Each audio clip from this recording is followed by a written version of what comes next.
All right, guys. How's everybody doing? Hope everyone's having a good week here so far. Thanks for jumping in. And before we get started, we're going to do the same thing we always do, guys. If you just in the chat, tell us where you're watching from, what your name is, in case I can't it doesn't show up. I can't see it. So just put your name and where you're from, and we'll get this thing kicked off here. We are down one guy here tonight. Mike Sheibe was supposed to be on. He's not feeling well, so we are down him. Excuse me. Tiny will be jumping in here as soon as he gets a chance. Gavin will be jumping in, so we'll get things rolling here. As always, guys, if you can, please hit that share button and get this thing out there to your groups. Let's get this to reenactor groups if we can. I know it has been shared to a few of them, so if you can, please get this out there to those groups. I appreciate it. All right, so guys, today we are going to talk about artillery. This has been a good subject. I've been getting a ton of questions about it, and I know that there's some confusion about some of the things that we expect or standards and things of that nature. So what I am going to do is kind of sit back, and I'm going to let the experts talk about it, and I'll kind of just go with it today, because I'm not an artillery guy, so I don't really know a whole lot about the ins and outs of what drill is appropriate, what's not, the attire. I'm out of it when it comes to that. All I know is, from my perspective, I want there to be the most authenticity that we can get. So, guys, again, real fast, please, if you can, make it out this weekend to the event site. We are having a work weekend. It is our technically, it's our second scheduled. It's our first one. We did cancel that first one. It is our first official, our first official work weekend. So if you can, come on out and help out. I definitely appreciate anybody who can do that. If you can, bring a chainsaw with you, and safety, guys. Safety is paramount. So eye protection, bring some gloves, things of that nature. Maybe earmuffs and things like that. So we got to be making sure you guys are safe out there. So that is this weekend. I'll be camping Friday and Saturday. And you guys are welcome to do the same thing if you want. It was very comfortable. It's very comfortable with a kerosene heater. Just saying, we're not doing anything authentic during these work weekends, but we are going to have a little bit of fun, and we're going to get some of this work done. And we are working pretty much just in the woods. We are cutting woods and trees and making firewood. So a special thank you to Rob Renz, a good friend of mine, who has loaned us the use of his log splitter, and we do sincerely appreciate that. So, all right, guys, without further ado, we're going to jump right in here. I'm going to bring Rick in. He is the head of artillery for the event, for the 160th and the PCWA, and we'll get this thing fired up. There he is, Mr. Gist. Thanks for joining us, brother. How's it going? Hey, doing well. I'll be moving this weekend, so I can't come up for the work day, but I'm looking forward to the second work day for sure. Yeah, we've had a bunch of misconceptions with this event, and I've personally overheard certain complaints at Cedar Creek, certainly about mountain howitzers, and I had to correct them and tell them that there were no mountain howitzers at the Battle of Gettysburg. It was all full-size artillery, including horse artillery. So we've been getting some of those folks that want to bring their mountain howitzers out and have to be corrected. The second thing is getting everybody on the same page, because again, is that this last thing we published basically outlines the things that we expect to do. And again, it's not going to kill somebody to do authentic drill. It's simply not. We can't actually get better than what was the original drill. They did just fine without it. In fact, one fun fact is that there was only recorded 3 premature firings and injuries during the whole war. So again, the authenticity begins with the drill. Now we had some with flannel bag, and it's just simply not one of those things that we can take a chance on. It need properly constructed rounds of aluminum, because again, is it, you know, you generally can, even if you've got an ember in there and it's not leaking powder, you should be okay. You should be okay. But that being said, is that, we put down like the common sense things like damp sponging, not wet sponging, not dry sponging. Put it down the kind of some of the commonalities of the drill. But I think that this is going to go to the point to where, those that are coming are going to be willing to adhere to it, uh, willing to be adhered here to our guidelines. And with that, I'm going to turn it over to Tiny. Well, this is Gavin. So, Gavin, thanks for jumping in, man. I appreciate it. Oh, sorry. So give us a little bit, okay, kind of give us a little bit of something here. Like what for, look, I'm an artillery. No, I don't know shit about it. So, kind of bring us up to speed. So what's the difference, for like a flannel bag, obviously aluminum foil, it's a lot different, but what's this difference in safety and things like that? Yeah. So, obviously not Tiny. I know that many of you have worked with Tiny in the past, and I know that he's having some timing issues. He's planning to jump on here just as quick as he can. But as his son kind of got into the hobby, especially the artillery side of things, at the same time, took that plunge. But to the question, so yeah, like you said, there's a lot of miscommunication, misconception out there. I think ahead of time, which is, I'm really excited that we were able to get together and hopefully clear this up and help everybody get excited about what we're trying to do. As far as what the issue is with using flannel, if it's done properly, then yeah, absolutely. There are groups out there. There are people that are more experienced and more familiar with it, that are very knowledgeable about how to do that safely. But what we're aiming to do here is to, like you said, get everybody to move closer to the authentic drill, to do it in a period fashion, to do it in a safe manner. And for a lot of organizations, a lot of units, this might be their first attempt, or they're on the learning curve somewhere. And so we don't want to throw too many changes at them. For a lot of these units, this might be their first time really looking at French Berry and Hunt, which is the manual that we're going to be using, and trying to convince and encourage everyone to take those necessary steps to move towards that authentic drill. And so we don't want to throw anything that's going to jeopardize the safety of anybody as we go throughout this whole ordeal, this whole challenge. And so with that, we want to keep it simple.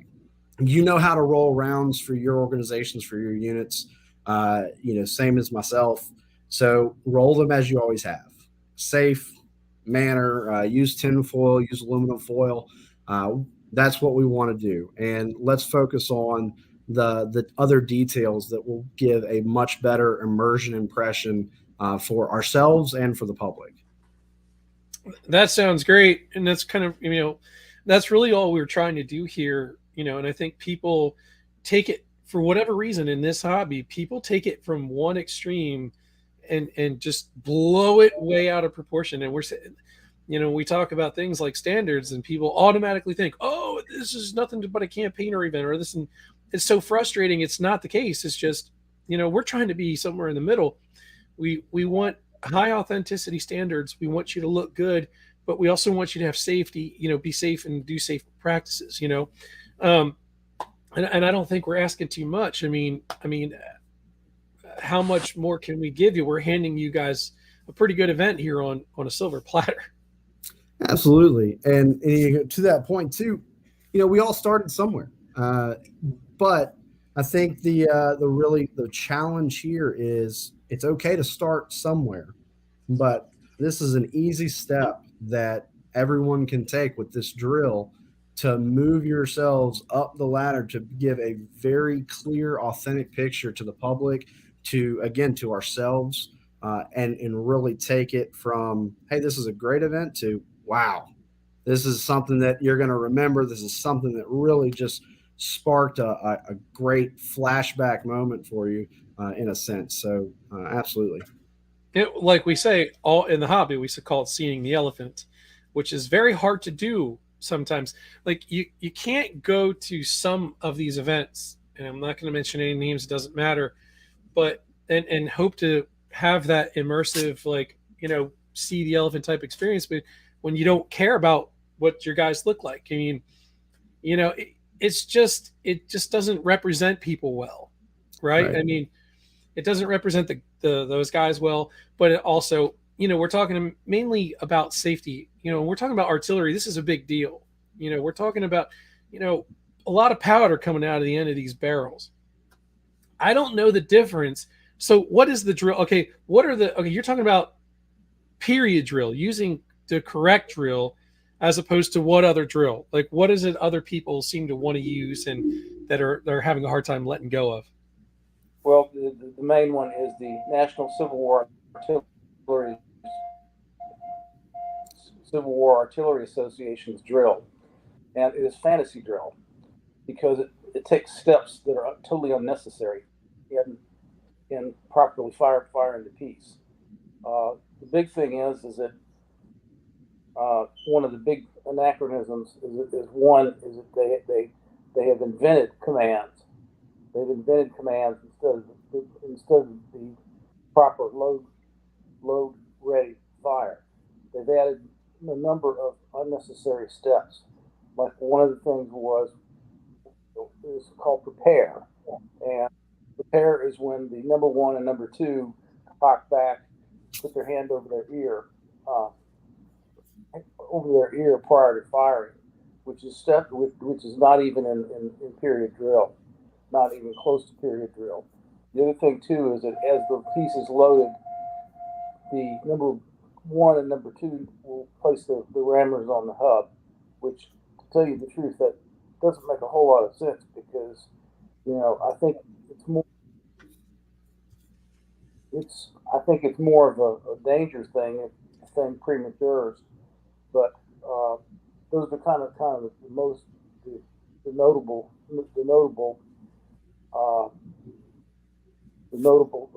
differences. And we can go on about this for a couple of hours, but there is a command. They also do box open, box closed, all sorts of little weird anachronisms that just does not add to the experience. Does it add to the safety? No, and that's the thing is that that's the big thing is that I live my life on evidence-based medicine, and I apply that to my other avenues in my life. There is no evidence that actually makes a bit of difference. I personally seen two major injuries, both using NCWA drill. However, go back to it's not any more safe, because the premature are a result of overramming, one, and two, undersponging, and three, poorly constructed rounds. So again, you can say you're safer, but you're not, because again, things can happen no matter what kind of drill you have. But the NCWA prides itself on saying it's safe. It's safer, but they have no evidence to back it up. So now, guys, real quick, let's welcome Kevin Tiny Dawson here to the show. He's the guy who just popped in here on the bottom left-hand side. Kevin, thanks for jumping in. We appreciate you being here tonight, my friend. Hello? We can hear you. Okay, sorry. No, glad to have you on board, man. Thanks for being here. I'm glad to be here. Sorry, I had to get all this stuff. I don't even know how to do all this mess. No, hey man, you're doing a good job. You're here. I can see you and hear you clearly. So you're already better than 50% of the people I've ever tried to bring on here. So, Well, Okay. if I may, real quick, I want to jump back. You were sure. talking about the safety of the differing drills, and one of the other things that I did see that came up in the conversation, a lot of the feedback would be the discrepancy over wet sponge, dry sponge. All of that was another added detail in that safety conversation. And I would also argue that a sopping wet sponge adds just as much danger to a barrel and to that whole setup. If there's any embers or burning powder or any flammable material that is left in a barrel, a sopping wet sponge where you could tilt the barrel and actually have water pour out of the end can also trap that flaming material in there when you ram another round in, and that's just as dangerous as not sponging at all. And so that's been one of those conversations that I've noticed when we're arguing or throwing out suggestions to stick with the period drill. We're not saying don't sponge. We're not saying give up a damp sponge. We're just saying we have to be mindful when we get to those certain aspects of the drill that somebody that knows what they're doing with period drill can go back and check anybody that's new to this, so that we can explain why things were done a certain way and why it is safe compared to the mindset that we have now that you have to overcommit to safety to ensure there is safety. That's not necessarily the case. The federal government, the Confederate government, they didn't come up with all of these drills with the idea, we're not worried about the safety of our cannoneers because they're no, they obviously, men on the battlefield win victories and win battles. And so these were tried and true and well tested. And of course there were accidents, there were situations that came up, but like you said, we've got drills right now that don't follow the period drill, and those situations come up quite a bit more frequently. Can I just step in here for just a second? The biggest thing that I've got with that National Civil War authentic artillery drill and everything, we were in Charleston and literally saw guys doing a dance from the number 1 and number 2 positions. They took the rammer and the sponge and put it across their chest like a Roman, spear, and saluted each other and everything. It was like, this is the most ridiculous thing. I'd sat back and watched. I was like, I was just helping out on the detachment, and I was just in total shock. And the thing is, they were screaming out wet sponge, dry sponge, and they put in a sopping wet sponge, and now they yelled out dry sponge. And by the time you put a wet sponge in there with water dripping all over the place, and then you put a dry sponge behind it, well, that creates it's a moot point from then on, because both your sponges are wet. Do you have a wet sponge for this, for this round, and then go run get another dry sponge? And do you have a multiple, amount of dry sponges out there? Or, it's absolutely a moot point to say wet sponge, dry sponge, have 2 or 3 different sponges. It's ridiculous. And so again, like Gavin was saying, original drill was done with a very precise reason behind it, and it's tried and true. John Andy always says this, and I give him credit because he's right. Period problem, period solution. We're using period equipment, period artillery. Right. Why shouldn't you follow the rules that were set up in place for period stuff? It just makes the most sense to me from a guy from the outside looking in.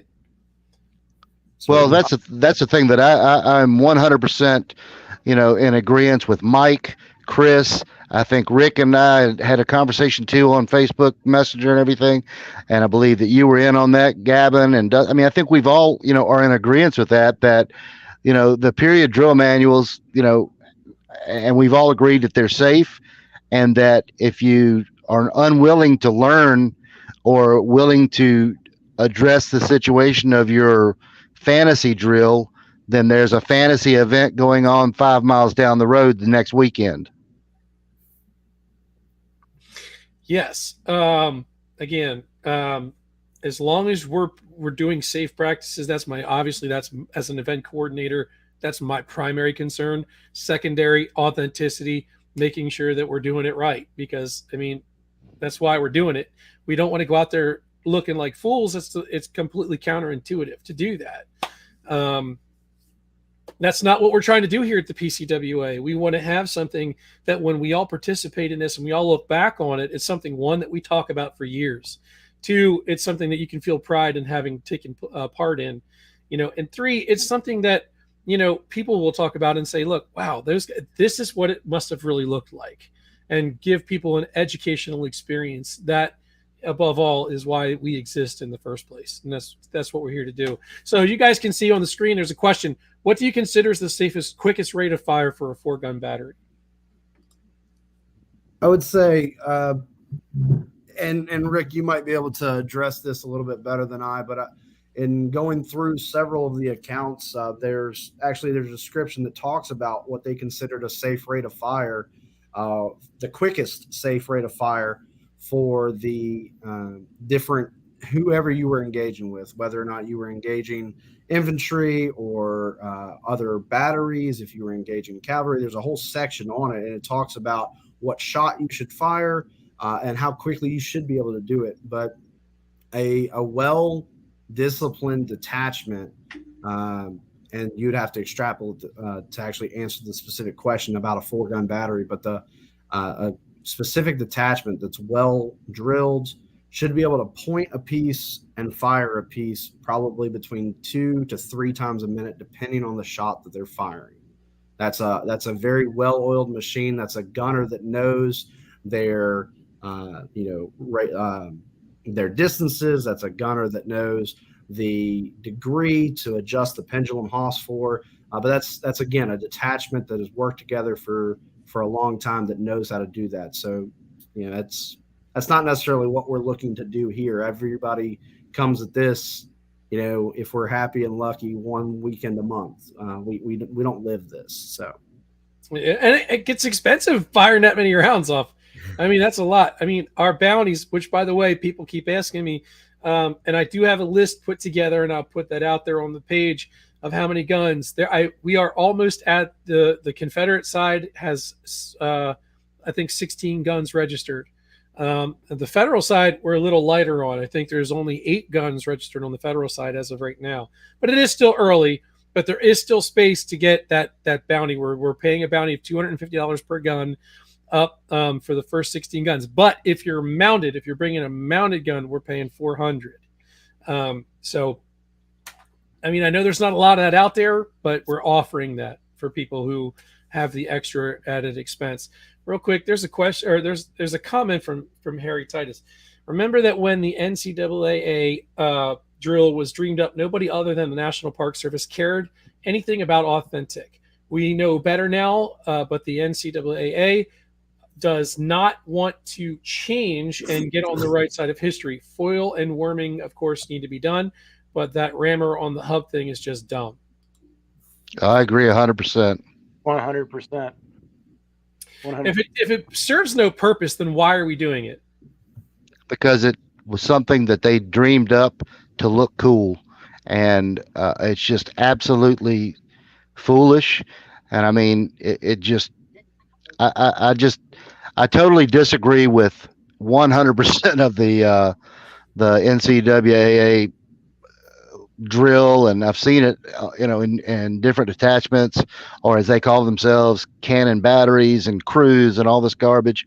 It's just, they made it up, and didn't take into account anything with period manuals. The very first event we took our gun to was in New Bern, North Carolina, and the guy says, no, you don't do that. Don't do it by this. And he showed us this completely ridiculous drill, and it was bits and pieces of NCAA stuff, and we were not even allowed to use period manual drill. And it was like, this was the last time that we had anything to do with non-period drill. We just decided that was it. No matter what the event called for, we were going to do our own thing because it was much safer. And that's the concern that I have, is that we are we are trying to do this in a safe manner, in an authentic manner, so that if anybody that's videotaping this, you won't end up with, I'm just going to say it, and I'll be that guy. I don't want to end up having a I don't want to end up having a fantasy commands being made up, yelling from the right to the left at a half-second interval upon my command, and you have kilts being worn by detachments, and you have it was I was just dumbfounded, absolutely dumbfounded by what I saw, and the fact that the fact that they let that happen is just beyond me. And like I said, I'm trying to, at least on the Confederate side, I think Rick is, in agreement with this. Mike, I know for sure is. We are trying 100% to present what Confederate artillery, Union artillery would have looked like during the Gettysburg campaign, not during the First Manassas campaign, not during early war with 50 Shades of Red, and we want to look like what the soldiers would have looked like in the artillery arm of the service. And I think that everybody is in agreement to that at this point. But I only know of 7 guns that have registered. So if you've got 16 of them, I would sure like to know who they are and points of contact, so that we can all be on the same page. Because I am sure get that to you. Yeah, I'm hoping and praying that out of the 16, that those guys have really paid attention to the guidelines that we have all put out. The drill, the only drill concessions that we're talking about making is worming if you need it. The gunners, the number 1 and number 2 wearing gloves if they feel necessary. Foil rounds only. And again, this thing about what's that? Number 3 steps out before the command. Oh yeah, fire. and the number 3 guy steps out. We've seen that happen with guys that are over anxious to jerk the lanyard, and you see guys turned around backwards with the lanyard and hands over their ears, and just stuff that just you didn't see. You can even just look at any staged photograph that was taken of a gun detachment of the period, or you take a look at any of the artists' drawings on the field, Forbes and so on. These guys that drew what they saw, you didn't see any of this fantasy junk. So, it's going to be an uphill struggle, because we're really, really frustrated by the fact that we have crews that they call themselves and batteries that they call themselves. For instance, you have a one gun battery. Yeah, it existed if you really look at the numbers of guns and stuff in individual batteries. Yes, it did. But to do that and have an officer, a first sergeant, 2 sergeants, and a corporal, and 1 private running a gun, with everybody wearing red fireman's underwear and red shirts and red elastic suspenders and red cowboy hats with gray trim, and red spurs, red stirrups, and it's just ridiculous. And we definitely want to quash that before it becomes an issue. Well, Facebook user, I'm not sure who you are, but he said there's probably plenty of artillery units aching to be permitted to do it as authentically as possible. Well, if that's true, they need to reach out to us. Go to thepcwa.org and register your guns. And guys, if you're Confederate artillery, your contact is Kevin Tiny Dawson. And if you're Union artillery, your contact is up there on the left-hand side. That is Rick Gist. These are the people you need to be reaching out to. Also, if you're watching this and you're registered and haven't reached out to either one of those 2 gentlemen, please be sure to go ahead and do that. They need to know who's going to be there, what you're bringing, and things of that nature. Y'all need to be on the same page. So real quick, so what do you guys recommend to these people, anybody who's watching or whatever, that's kind of hanging on the fence here? These guys are like, well, again, they're trying to make it this hardcore campaigner thing or whatever, or even just the safety aspect of it. What do you say to these guys, about coming out to an event like this? Do you prefer there to be less guns as long as the guys are doing it right? Where are you at on that? I would say that if you're willing and open to help, feedback, if you're willing to learn, we want you to be out there. If your gun is a full scale gun and you have guys that are like-minded, that are willing to listen, willing to learn, we want you. I don't think anybody in this hobby wants to turn someone away. I mean, what we've actually talked about in our conversations, we have several things lined up over the course of the next several months into next spring even, that we're going to work with guys that need to become proficient in that period drill. I know Mike does an event up at Luray that has had some good participation over the years. We've got one that's going to be coming up in February down here in North Carolina. So, I mean, there's definitely opportunities. So if you're out there and you're sitting on the fence thinking, you know what, it sounds intriguing. It sounds like I might be interested. There might be a good group of guys that would get together for this, but I don't know how to start the process. I don't want to be the guy. I'm sitting on the fence and I don't know that I want to ask that question. Ask the question. Reach out to us. Let us know that you're interested. If the only thing holding you back from coming out to this event and stepping into authentic artillery is you're concerned about messing up, or you're concerned that your drill doesn't pass muster, talk to us.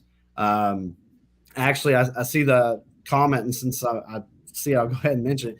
We actually have put the drill out on the website. I think there's actually a link even posted where you can reach out and open that up and see it. What we're also working on is to make it even easier. We're actually working on doing some videos that talks about step by step how to do drill and how to do it correctly.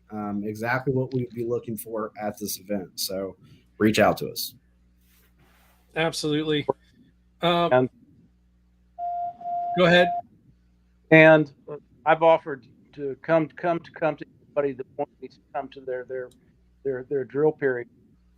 Is do a tool of the piece. Offered that my defense. So there's a plethora of things to make this more authentic. But everyone is on the same page.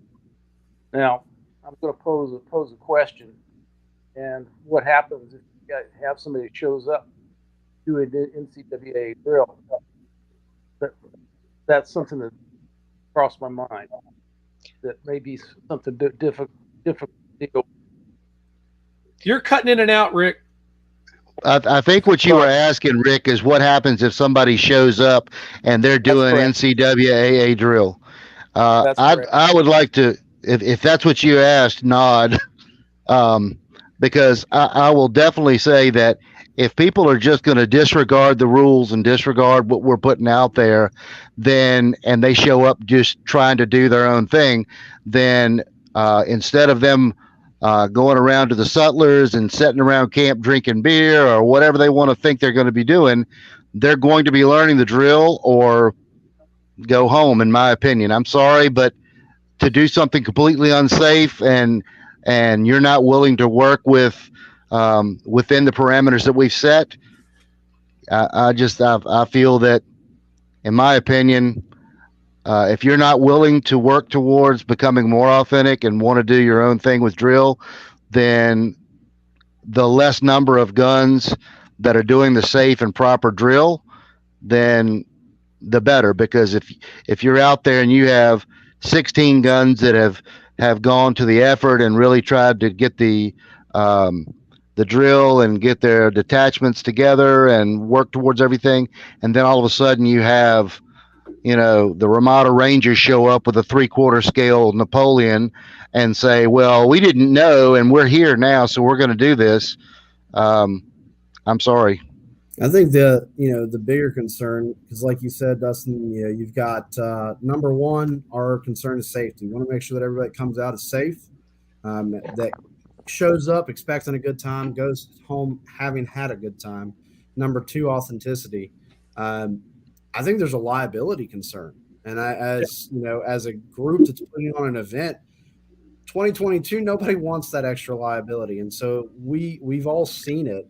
Everybody that's on this video has seen at some point in their tenure in the hobby somebody be injured, whether serious or even minor, but an injury occur and an incident occur from a fantasy drill, whether it be NCWAA or some other fantasy drill that's been coupled together through other various means. And that's a liability that I don't think anybody in this group wants to take on. Guys, joining us right now on the bottom left-hand side of your screen is Mike Sheibe. Do I say your name correctly? Is it Sheibe or Sheibe? Sheibe. So, Sheibe. Hey, fellas, sorry for the late entry. Dealing with sick kids with RSV and fighting it off myself. So my apologies for being late. Hi, Dara. Yes, this is not beer. This is actually Jameson and Sprite. Much better. It's been a day. It's been a Jameson and Sprite kind of day, but Definitely, agree with everything that's been said so far. All right. Well, tell us a little bit about yourself, Mike. Introduce yourself. Tell us who you are, where are you from, what are you doing? Okay. I'm Mike Sheibe. Everyone here knows me. But to the rest of the hobby, this is year 33, I guess, for me. Or wait, no, 87. So 35. Been in the hobby for 35 years. Did artillery years ago. And then did infantry for many, many years with Dave Pridgeon. And I've gotten into doing artillery back again in the last, I guess, 6 or 7 years. And I've worked with Gavin and Tiny specifically on doing more of authentic artillery, following the drill manuals, and working with like-minded guys so that we can improve the authenticity of the artillery in the hobby. I work with First Section as well, and with Richmond Howitzers now. So I'm one of the orchestrators of putting together a little bit more of an authentic movement in the hobby, and that seems to scare a lot of people. But if you come out and talk to me or any of the rest of us, you certainly will realize that we're not scary.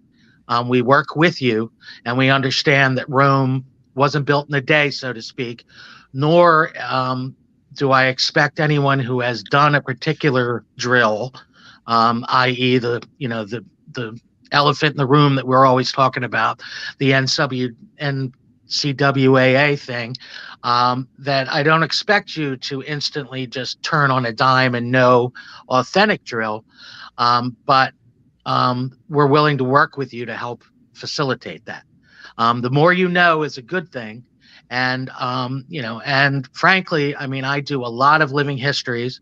I put on living history programs for the American Battlefield Trust, for the Shenandoah Valley Battlefields Foundation. If any of these artillery units are out there that are listening, if you're doing NCWAA at displays or living histories, you're flat out teaching these people wrong.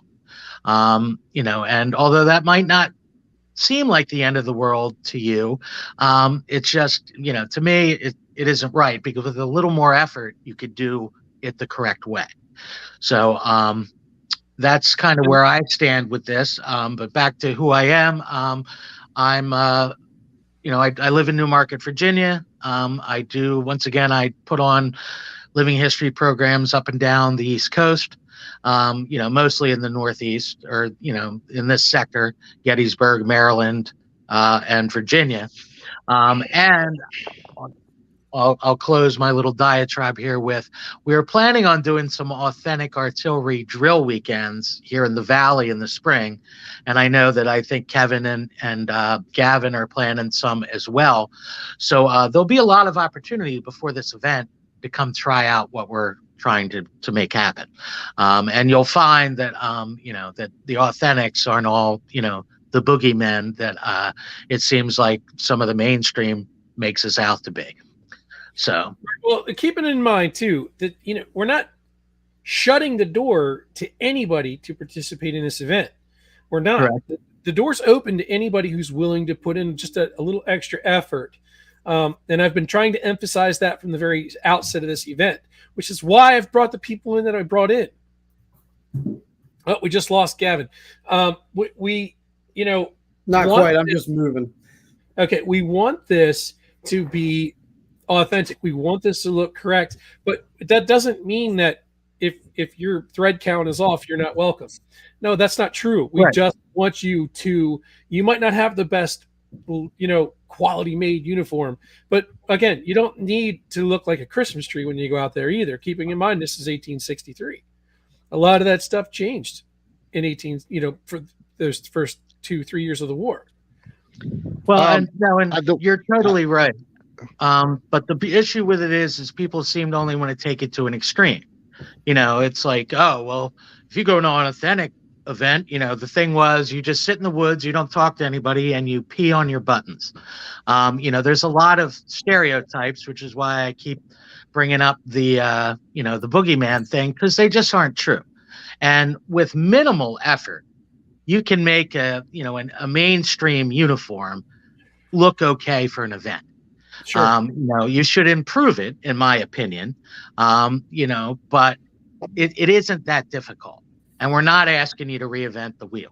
Exactly, and I'm just gonna say I saw a video over the weekend of an event that had 5 artillery pieces at it, and for the most part it was okay, but you literally have.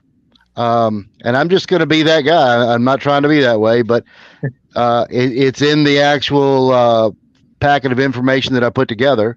If I can tell that you're a woman from 5 feet away, then there should be a little bit more effort made on your part to cover up the fact that you're a female, because they didn't just run around. And the video that I saw was the cannon crew, that they called themselves, again, the detachment, were taking the dirty sponge, and using that to smear black on the faces of the women that were in the detachment.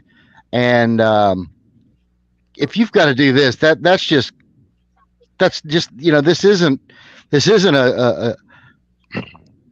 a dress. I mean, I know it's dress up or living history or whatever anybody wants to call it. But the fact is, to just do something stupid like that, it's just like guys that take a cartridge and spit in their hands and smear it all over their face. I mean, come on. I mean, let's just make an effort. But coincidentally, their uniforms are completely spotless. So exactly. I've noticed that too, and I always kind of just made me chuckle. If you're going to go through that, at least do it all the way. But yeah, consistency. If any artilleryman does not have a C mark stain of grease on their pant leg, then they're not doing it right, because anytime that you're doing it, you're going to have grease from the hubs and wheels and everything leave that grease tattoo on your trousers or anything. It's just gonna happen if you're doing proper drill and everything else. I mean, it's just going to happen. I don't want to make it sound like that's a requirement. It's not a requirement. It just happens, and you don't dry clean it out. It just, I agree with Mike. If they're gonna smear grime all over their faces, then smear it on the uniforms. Time out. This makes it sound like we're trying. No, now we're getting down a rabbit trail. Let's bring it back. You understand what I mean. I'm just trying to make sure that. Yeah, I mean, I get what you're saying, but this is one of those things that out of context, somebody would take this as gospel, and we don't want that. Exactly. I agree. That happens a lot, especially since we started doing this. You take one thing that's said. I'll tell you, I've posted stuff on the page that has been taken way out of context, and all of a sudden, it's like that's the gospel. That's it. That's the way we're doing it. You said this, Dustin. Like, chill out. I'm a human being. You missed I don't the know everything. JKLOL at the end. Yeah. But welcome to the modern social media world. I mean, it happens with this, it happens with politics, it happens with everything. So that's how this entire thing. That's how this entire thing. Yes, not meant to be that way, Matthew. But that's how this entire thing started with the entire flannel powder bags. That was a discussion that was held, away from this, talking about something that was what was used in the period. And all of a sudden it came down that, oh, we're requiring flannel bags. No, that's no, it's just not. My wife wants to know, how do you hide a female's facial features? How does well, I tell you, I can answer that to you, honey. A lot of women will actually put fake beards on, fake facial hair, and that does help. Yeah, I mean, I think when you said 5 feet, I don't necessarily know that you have to have that. Actually, Stacy, when he mentioned that just now, my immediate thought was to you. But yeah, I mean, I think the biggest thing, it's not necessarily that we have to not be able to tell that you're a female from 5 feet away. I think the biggest thing is, can the public? It's not even really, do I know? Because obviously we work with you. We just went through the drill with you. We know that. The question is, are you making a considerable effort that will the public be able to know with little effort on their part, or will they have to actually sit there, squint their eyes, scratch their heads, and ask that question? Is that a woman? Great. Same thing happened to me. We were down at Fort Fisher several years back. It may have been the sesquicentennial event. Might not have been, honestly. I believe it was, because it was the one that Fred Bears spoke at, and the question was, there were several women in the ranks, and where I was standing, there was probably about 10 or 15, and of that 10 or 15, it was very obvious for 14 out of the 15. Clearly obvious. It was long hair down on the shoulders, not trying to tuck it into hats. That's what I'm speaking of right there. That's the point I'm making. Some women actually make the effort to bind themselves. Some women do not. But there was one woman that I legitimately had no idea, just on a quick glance, that was a female in the ranks. And that is the effort that we're trying to encourage people to make. If a woman's going to come out and participate, absolutely. I'm not trying to discourage anybody that is interested in the hobby, but a considerable effort needs to be made. Just as we're asking detachments to make a considerable effort and move towards authentic drill, and we're asking other individuals to make a considerable effort on their own personal impressions, there's very little effort that needs to be made to do quality research about what the ANV and what artillery looked like during the Gettysburg campaign, and making sure that what you have represents that. I get it. We're not all made of money. I am totally understanding of that. I think we've looked at finances as a family more in the last week and a half than I care to admit. But, at the same time, you can take a simple approach of improving your current kit. Oh, Lord, I used a hot button word right there. But your current kit or your current setup to make it as closely, as close as you can to what the expectation is. Well, on that note, Gavin, I mean, there's almost nothing cheaper in the hobby to put together than a cannoneer's kit. You don't need belts. You don't need half of the baggage, in the kit. So, it's a good place to start. And I think it can be done. And if people don't have stuff or they have questions, just ask us. Exactly. Well, I'll give you hints. I mean, I'll even lend you stuff. It's not it's not about making fun of guys that we don't think are as authentic. This is an opportunity for all of us to work together and improve that relationship between the two sides of the hobby. 100% agree. That is my entire purpose for this PCWA organization, is to get away from this bashing one side from the other. I've been singing that song from the very beginning. So thank you for putting that out there, Mike, because nothing is more important to me, as the leader of this thing, that we're getting away from alienating one side from the other. There is a very solid middle ground that we can come to where authentics and mainstreamers can work together. Okay, it's just going to require one to step it up just a little bit. Small changes, make a big difference. We're not asking you to come and drop a mint on new uniforms, but there wasn't 13 sergeants who worked a gun. Most of the people working the guns were privates. You know what I mean? I don't know, but you guys can touch on the rank a little bit. Well, no, that's absolutely true. And unless it was in extreme circumstances, like, I'll bring up Cushing at the angle. Everyone else was down. He was there pulling the lanyard because they were gone. It's not because, hey, lieutenants just like to fire the piece. It was out of necessity. But that was the exception to the rule. And the rank structure, there were enough guys to run the artillery pieces there, and they had reduced numbers drill. So believe it or not, the sergeant had a job. So did the lieutenant. They weren't normally available to work the piece because they had other things to do.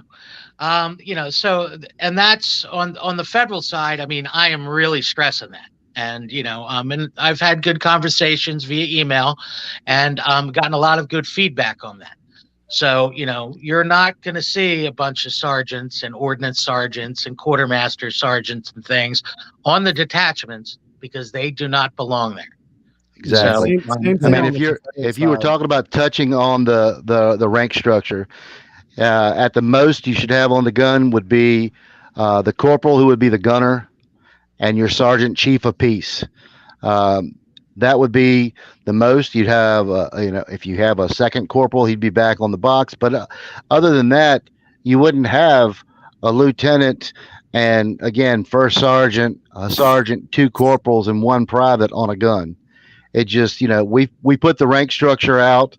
At least I did on the Confederate side. I believe Mike and Rick looked at that and based that on the same basis of the federal side the same way. So again, what my goal is for this event, for mainstream artillery units to be willing to step up, a little bit on their impressions, just the way you wear a uniform and wear your trousers where they're supposed to be. And, you just look at, descriptions and everything. You look at, photographs, and there's enough photographs out there of Confederate troops.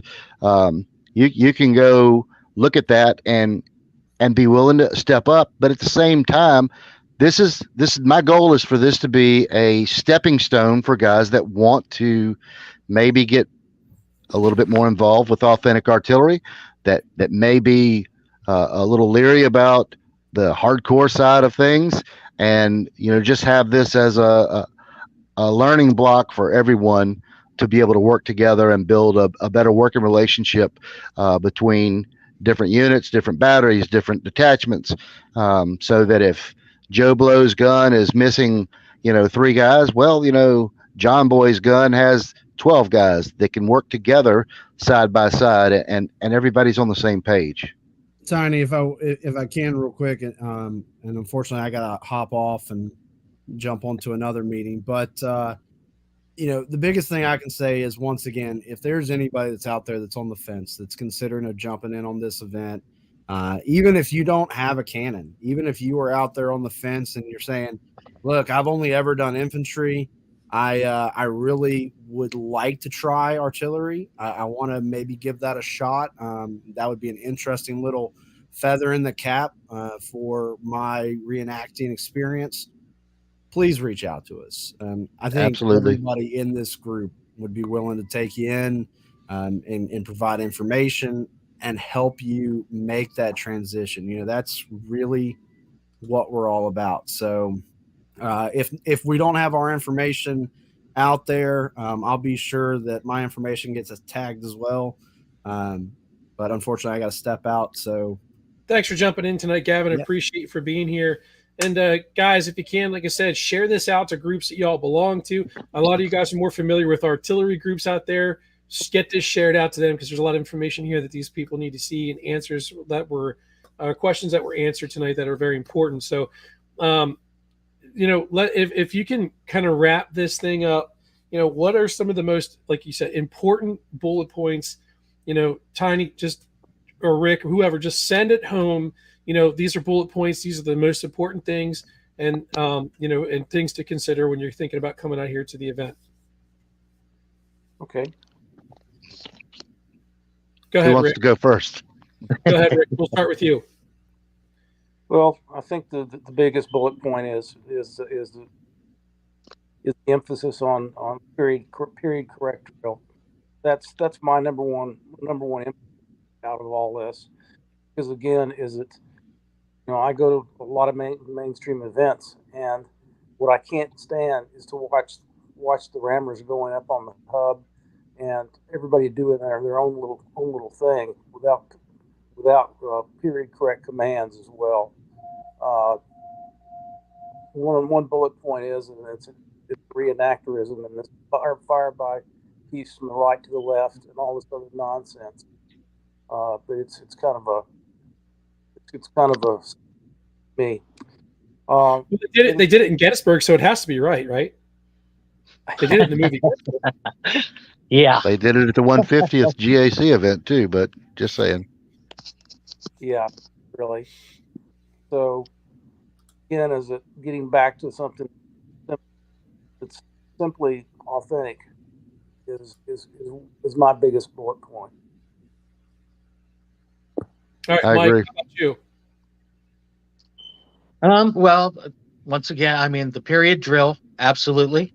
You know, and the authenticity things we brought up throughout, you know, through all the different posts, the emails and things, and what the three of us have collectively put together with this. But my biggest bullet point is just reach out to us.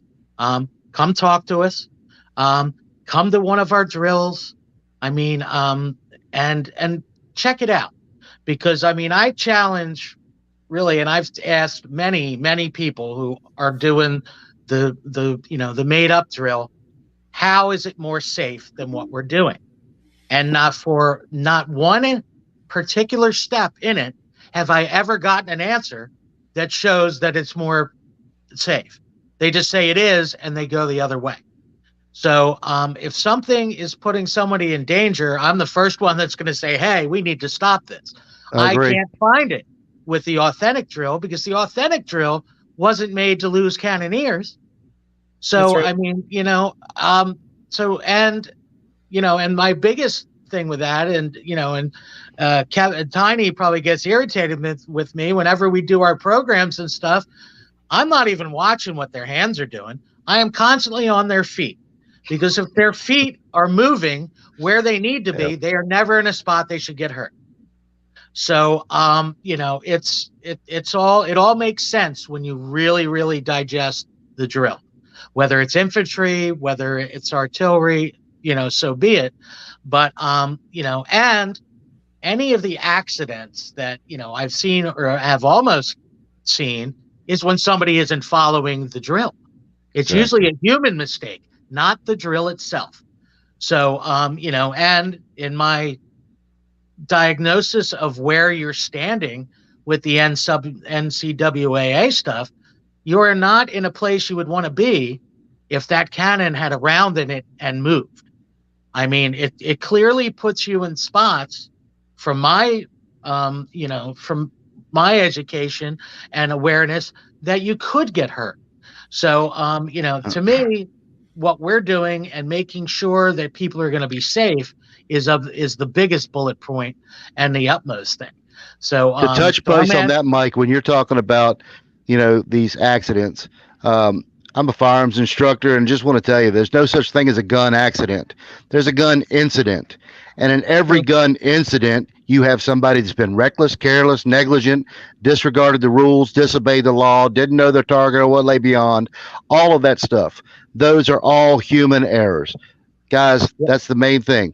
Study the drill manual, practice the drill, do the drill properly, and things will be safe, because we're going to be able to go over and watch each detachment and understand or make sure that you understand and are going through the proper drill. It's just that simple. I mean, there's no such thing as a gun accident. Well, coincidentally, though, the sergeants and lieutenants would be the ones overseeing that anyway. So Exactly. if they're busy working the piece, well, they really shouldn't be. Then safety, exactly. Yeah. Safety just went out the window. So Yep. I agree. I just got a question, guys, real fast, a private message. What is the safety distance that infantry and cavalry people in general need to stay away from the front of the guns? Rick? Well, Yeah. yeah. What we typically use with the artillery reserve is 50 yards. Is 50 yards. We put out little flags, the little ground spotter flags at 50-yard mark. I don't think you have to do that. You just got to kind of eyeball 50 paces.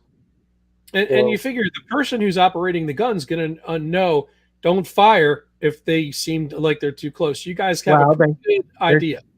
Their chief of peace and section commander would be the ones to determine that. So that's why the proper rank structure is more important than this than I can possibly emphasize. Okay. Yes, that's correct. All right, guys, anybody has any more questions for these guys? All right, Tiny, we'll start with you. We'll go to Mike and then to Rick. How can you be reached? If anybody has any questions or comments for me, anything like that, you can reach me by email at tiny82@vt.edu. That's tiny82@vt.edu. Or you can Facebook message me. I'm the only Kevin Tiny Dawson out there on Facebook. So, Mike. All right.